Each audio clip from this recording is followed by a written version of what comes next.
Hello future doctor, स्वागत है आपका हमारे इस न्यूज़ चैनल पे। तो चलिए डॉक्टर, आज हम लोग पढ़ते हैं केमिस्ट्री का सबसे फर्स्ट चैप्टर जो कि है some basic concept of chemistry, जिसमें केमिस्ट्री का सबसे बेसिक कंसेप्ट यूज़ किया गया है, जिसमें हम लोग सिर्फ एसआई यूनिट और उसके केमिकल प्रॉपर्टीज़ के बारे में ही सिर्फ पढ़ेंगे। तो सबसे पहले हम लोग ये जानेंगे कि केमिस्ट्री होता क्या है। बहुत के मन में सवाल होगा कि केमिस्ट्री होता क्या है, हम लोग केमिस्ट्री क्यों पढ़ते हैं, इसकी नीड किए हुए हैं हमारे डेली लाइफ में। तो केमिस्ट्री में जनरली जो होता है वो हम लोग मैटर को पढ़ते हैं। तो सबसे पहले आइए हम इसे लिख लेते हैं, उसके बाद हम इसे जानेंगे कि केमिस्ट्री हम लोग पढ़ते क्यों है और इसका हम लोग के डेली लाइफ में यूज़ क्या है। तो जनरली सबसे पहला क्वेश्चन आ गया है कि आपके मन में कि केमिस्ट्री होता क्या है। तो केमिस्ट्री जनरली जो होता है वो एक ब्रांच ऑफ साइंस होता है, और जिसमें हम लोग क्या पढ़ते हैं, मैटर्स के बारे में स्टडीज करते हैं और मैटर्स के प्रॉपर्टीज़ के बारे में स्टडी करते हैं कि केमिकल रिएक्शंस के दौरान उसमें जो है वो कितना एनर्जी रिलीज हुआ और कितना एनर्जी एब्जॉर्ब हुआ ड्यूरिंग केमिकल रिएक्शंस में। तो केमिस्ट्री में हम लोग जनरली क्या पढ़ते हैं, मैटर्स और उसके प्रॉपर्टीज़ के बारे में ही पढ़ते हैं। तो चलिए अब लोग आगे चलते हैं और उसके बारे में और भी डिटेल में पढ़ते हैं। तो सबसे पहले हम इसे इरेज कर लेते हैं।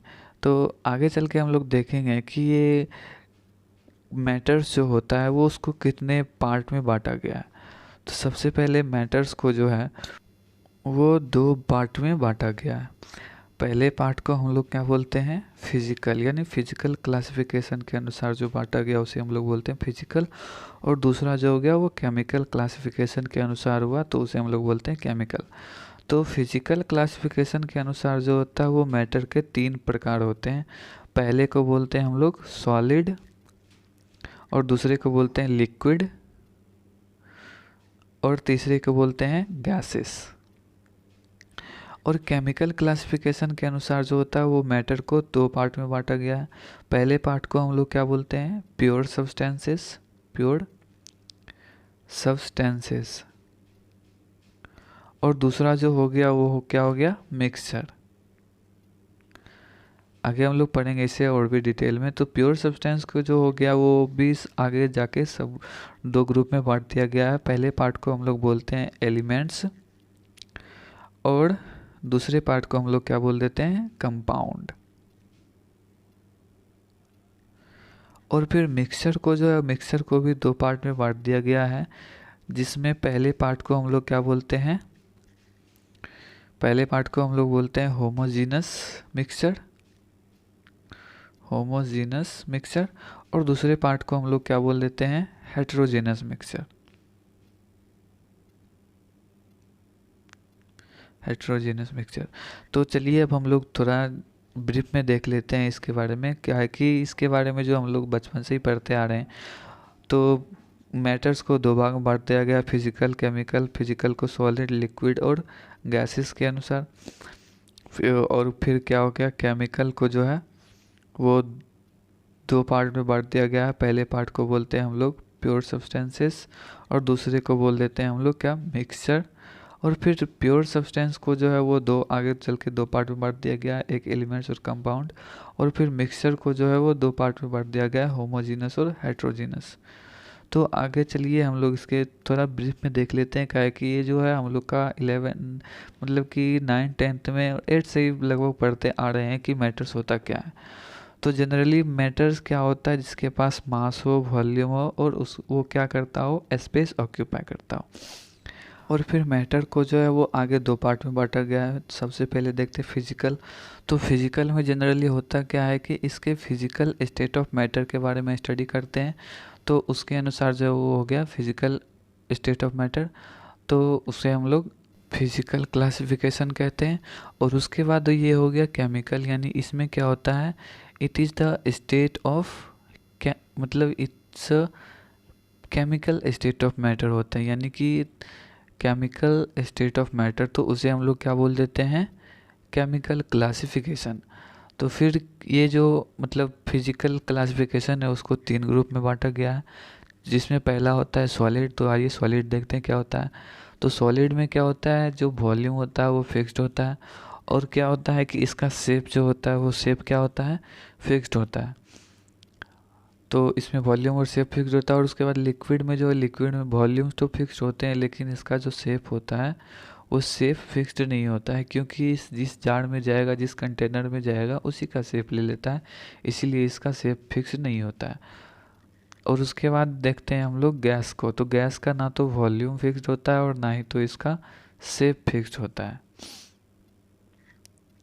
तो चलिए अब हम लोग आगे चलते हैं, केमिकल क्लासिफिकेशन को पढ़ते हैं। तो केमिकल क्लासिफिकेशन में सबसे पहला हो गया प्योर सब्सटेंस और दूसरा हो गया मिक्सचर। तो सबसे पहले देखेंगे कि प्योर सब्सटेंस किसको बोलते हैं। तो प्योर सब्सटेंस में क्या होता है कि इसका जो रेशियो होता है किसका, मास ऑफ इट्स कंस्टिट्यूएंट, यानी इसके कंस्टिट्यूएंट का जो मास होता है वो क्या होता है, फिक्स्ड होता है। तो उसे हम लोग क्या बोल देते हैं, प्योर सब्सटेंस, जिसमें कि उसका कंस्टिट्यूएंट का मास फिक्स्ड हो। और उसके बाद इससे मतलब प्योर सब्सटेंस को जो क्या हो गया है, दो सब ग्रुप में बांट दिया गया है, जिसमें पहला हो गया आपका एलिमेंट्स और दूसरा हो गया आपका कंपाउंड। तो चलिए अब इसे थोड़ा इरेज कर लेते हैं ताकि आप लोग को कन्फ्यूजन ना हो। तो फिर प्योर सब्सटेंस को जो हो गया वो आगे दो ग्रुप में बांट दिया गया है। तो पहला को तो हो गया एलिमेंट्स और दूसरा हो गया आपका कंपाउंड। और एलिमेंट्स किसको बोलते हैं, जिसमें केवल एक और एक सिंगल एटम हो, जिसमें consist to one kinds of atom, जिसमें सिर्फ एक काइंड्स ऑफ एटम ही है। जैसे O2 हो गए तो O2 के एटम ही होंगे, H2 हो गए तो H2 के एटम ही होंगे। और उस कंपाउंड में क्या होता है कि इसमें more than one kinds of atom होते हैं, क्योंकि इसमें जो होता है दो एटम प्रेजेंट होता है, इसीलिए इसको क्या बोलते हैं। जैसे कंपाउंड में हो गया आपका इस H2O, तो H2O में क्या हो गया कि एक हाइड्रोजन है और दूसरा ऑक्सीजन है, दो एलिमेंट का मिक्सचर है। उसके बाद ये हो गया मिक्सचर। तो मिक्सचर में हम लोग देखेंगे होमोजीनस और क्या देखेंगे, हेट्रोजीनस। तो होमोजीनस में जनरली क्या होता है कि इसमें जो होता है वो यूनिफॉर्मली मिक्स्ड होता है, मतलब कि जो भी पार्टिकल हो या फिर कंपाउंड हो, यूनिफॉर्मली मिक्स्ड होता है और उस पर हम लोग देख नहीं सकते। जैसे आप देखिए साल्ट और वाटर को मिला दें हम लोग, तो वो इजीली विजिबल नहीं रहता है कि उसमें कौन कौन सा पार्टिकल्स मिला हुआ है। और फिर हेट्रोजीनस में क्या होता है कि इसमें नॉन यूनिफॉर्मली मिक्स्ड होता है। इसमें क्या होता है, नॉन यूनिफॉर्मली मिक्स्ड होता है। और ये नॉन यूनिफॉर्मली मिक्स्ड होने के कारण जो होता है वो हेट्रोजीनस क्या हो जाता है, विजिबल हो जाता है। यानी कि हम लोग जो है इसमें हम देख सकते हैं कि ये कौन कौन सा पार्टिकल मिला हुआ है और कौन कौन से पार्टिकल्स ये मिलकर बना हुआ है। तो चलिए एक एग्जांपल देखते हैं इसका। तो इसका एग्जांपल हम ले लेंगे। तो सबसे पहले हो जाएगा सैंड प्लस वाटर। अगर आप सैंड और वाटर को मिला देंगे तो आप इजीली ऑब्जर्व देख सकेंगे कि उसमें क्या क्या मिला हुआ है, एक तो सैंड और दूसरा वाटर। तो हम लोग ये पढ़ लिए मैटर्स के बारे में, मतलब ब्रीफ में पढ़े, क्या कि आप लोग पिछले मतलब पिछले प्रीवियस क्लास में आप लोग पढ़े हैं। तो चलिए अब हम लोग आगे चलते हैं, इसे इरेज कर देते हैं और आगे देखते हैं एसआई यूनिट्स के बारे में। तो जनरली एसआई यूनिट क्यों लिया गया है, तो सबसे पहले हम इस एसआई यूनिट का फुल फॉर्म जान लेते हैं कि एसआई यूनिट का फुल फॉर्म क्या होता है। तो एसआई यूनिट का फुल फॉर्म होता है इंटरनेशनल सिस्टम ऑफ यूनिट। तो इसका फुल फॉर्म क्या हो गया, इंटरनेशनल सिस्टम ऑफ यूनिट। और ये जो एसआई यूनिट है ये पूरे वर्ल्ड में इसका वैल्यू जो होता है वो क्या होता है, सेम होता है। यानी कि कहीं पे भी इसका वैल्यू चेंज नहीं होता। और इसका वैल्यू चेंज क्यों नहीं होता है, क्योंकि ये एसआई यूनिट है। और आप मतलब पिछले फ्रेंच रिवॉल्यूशन में पढ़े होंगे 10th क्लास में कि बहुत साल पहले जो है वो फ्रेंच रिवॉल्यूशन हुआ था। और फ्रेंच रिवॉल्यूशन के दौरान जो है वो कहीं पे मतलब फिक्स नहीं था। कहीं पे ये इतना छोटा मान लीजिए 1 मीटर बोला जाता था, कहीं पे इतना छोटा 1 मीटर, और कहीं पे इतना बड़ा 1 मीटर बोला जाता था। यानी सबका अपना मन मर्जी चलता था, क्योंकि उस समय जो था कोई ऐसा यूनिट का नाम भी नहीं था। और यूनिट नहीं होने के कारण सबका अपना अपना मनमर्जी चलता था। तो इसलिए ऐसा यूनिट का जो होता है वो एक ऐसा यूनिट है जिसका वैल्यू जो होता है वो क्या होता है, पूरे वर्ल्ड में सेम होता है। और इसका जो वैल्यू है ऐसा यूनिट का वैल्यू वो लगभग 1791 में इसका वैल्यू जो है वो रखा गया। और इसका वैल्यू 1791 में रखे कौन थे, तो एक था फ्रेंच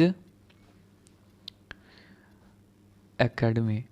तो फ्रेंच एकेडमी में जो है 1791 को ऐसा यूनिट को वैल्यू दिया गया है। और उसके बाद से जो है ये पूरे वर्ल्ड में इसका वैल्यू क्या होता है, सेम होता है। तो जनरली एसआई यूनिट के जो है वो 7 बेसिक यूनिट हैं। तो चलिए आगे हम लोग पढ़ते हैं कि इसके 7 बेसिक यूनिट क्या होते हैं।